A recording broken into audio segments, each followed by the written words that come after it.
Goodness. Well, it's the perfect time to head out to a park, right? I agree. Yeah, step foot into a city park, and it's possible you'll walk out with a new understanding and appreciation for nature. Yes, and one program that's counting on it is the Seeds to Trees program, and that's why they transport New York City school kids into the urban wilderness for lessons. And I recently got the opportunity to check it out myself.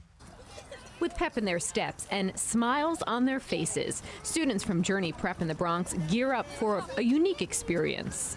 We're all going to be fashionable together. We're like waterproof farmers. Outfitting may not be easy or fashion forward. Do you feel stylish in those waders?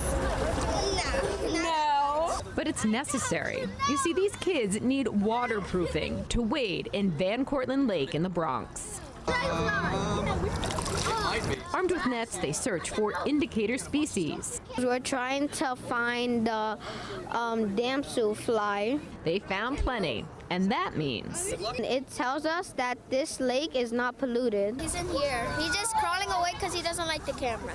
students are here today as part of City Parks Foundation's Seed to Trees program. One of the greatest impacts of the Seeds to Trees program is creating these memorable experiences in nature for students.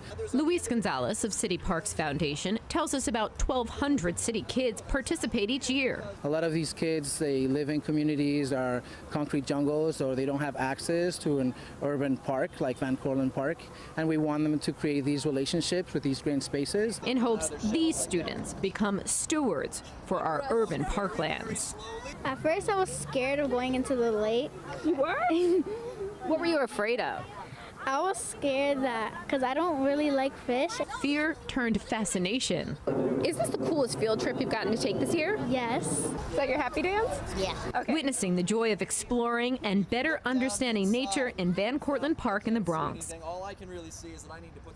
That is adorable. Aren't they so cute? When you live in the city, you forget that there are beautiful oases like Yes, this. it was truly beautiful. And what they found, speaking of beautiful oases, know that the lake was not polluted. They found lots of those little specimens there, and that means that the lake is in good health. That's awesome. So that's one of the things the kids learned, and they're not alone. So it's really amazing. The City Parks Foundation does other things around the city.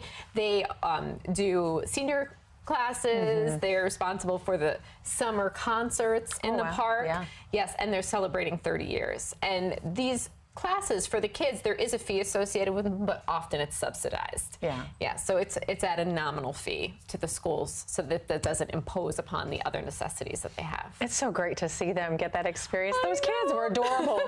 Not at all shy. And, well, the bugs were a little shy. Was that a bug? She said at yes, camera she had, shy? I think hers was a mayfly or a dragonfly, but nonetheless, they were so sweet. Oh, wonderful story. Thank you. Thanks, Vanessa.